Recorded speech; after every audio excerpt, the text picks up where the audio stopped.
There are few groups on this planet, sports fans or otherwise, more miserable than the haters. These people are insufferable.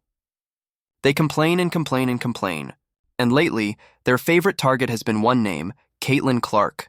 Her name has become more than a headline. It's a trigger for an entire generation of basketball fans who can't seem to handle her greatness.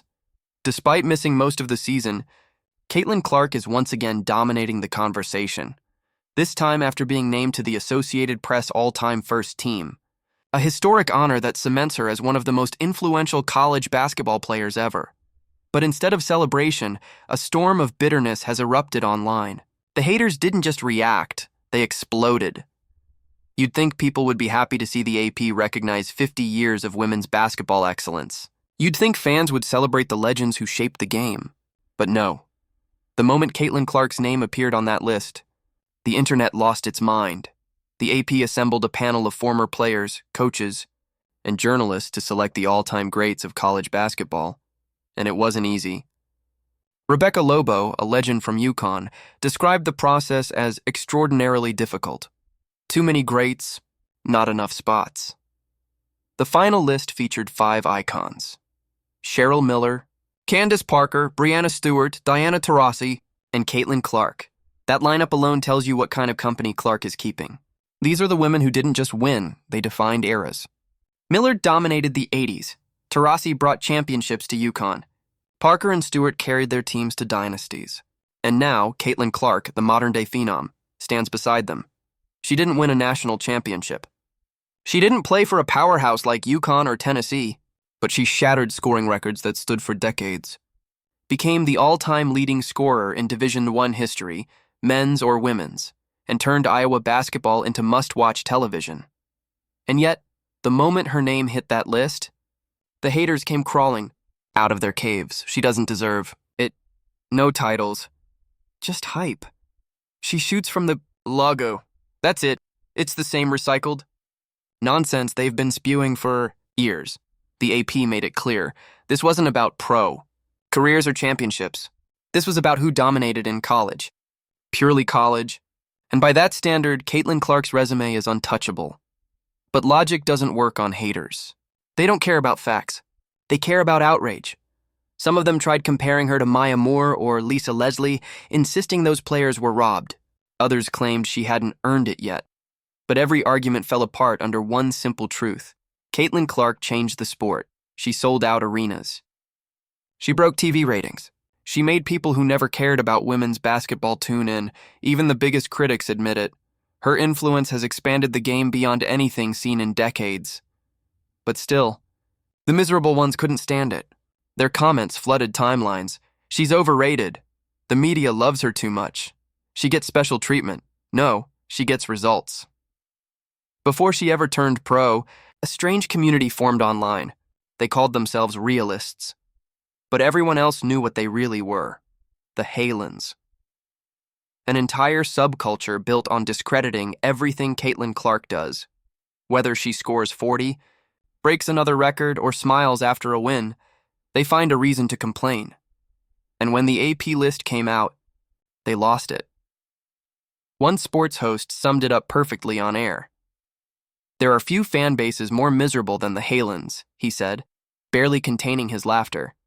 "They cry, they moan, they whine, and no matter what Caitlin does, they find a way to make it about themselves." That clip went viral, because he wasn't wrong. These people don't hate her game. They hate what she represents. Caitlin Clark isn't just a basketball player, and she's a movement. A cultural shift. And that terrifies people.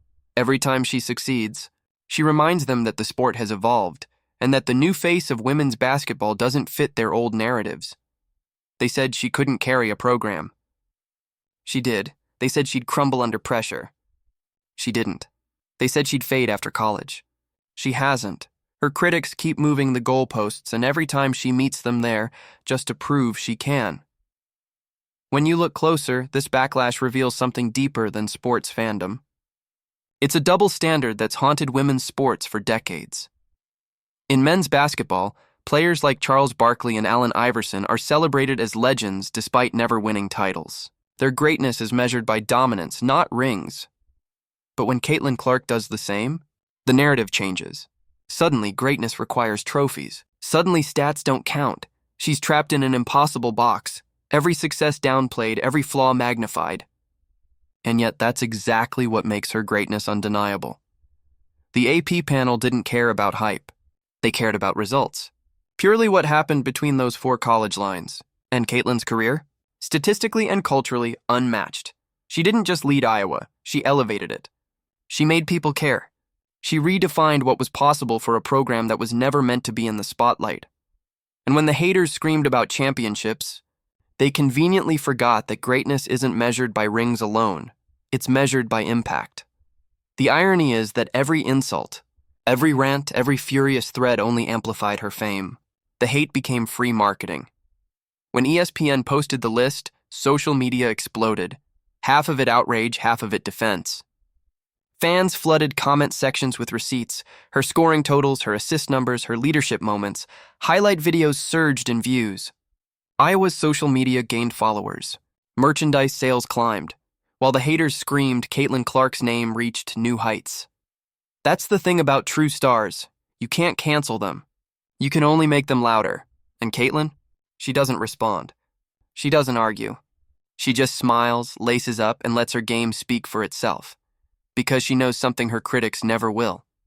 Silence is power. Behind all the noise, there's something psychological at play.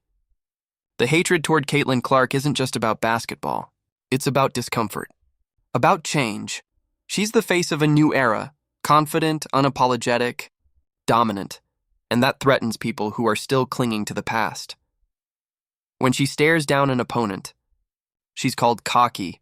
When a man does it, he's called competitive. When she celebrates a deep 3, she's arrogant. When Steph Curry does it, it's iconic. That's the hypocrisy she's been fighting her entire career. She's not from a media hub or a powerhouse school. She's from Iowa, and she made the entire basketball world pay attention. That's not hype, that's history. What her haters don't realize is that they're part of her legacy now. Every insult they throw adds another chapter to her story, because every generational athlete goes through this. Diana Taurasi was too fiery. Candace Parker was too outspoken. Cheryl Miller was too ahead of her time. Now Caitlin Clark carries that torch, in an era where every moment is magnified 1,000 times over. And through it all, she stays composed, focused, unbothered. The truth is, the haters aren't stopping her. They're building her. Every angry thread keeps her name in the algorithm. Every YouTube rant boosts her highlights. Every argument online introduces her to someone new. The hate has become fuel, the kind that powers legends. Caitlin Clark didn't just make the AP all-time team. She became the standard. She's not chasing greatness anymore. She is greatness. And years from now, when the noise is gone and the hate has faded, people will look back and realize this was the era when Caitlin Clark redefined women's basketball forever, because true greatness doesn't silence critics. It outlasts them.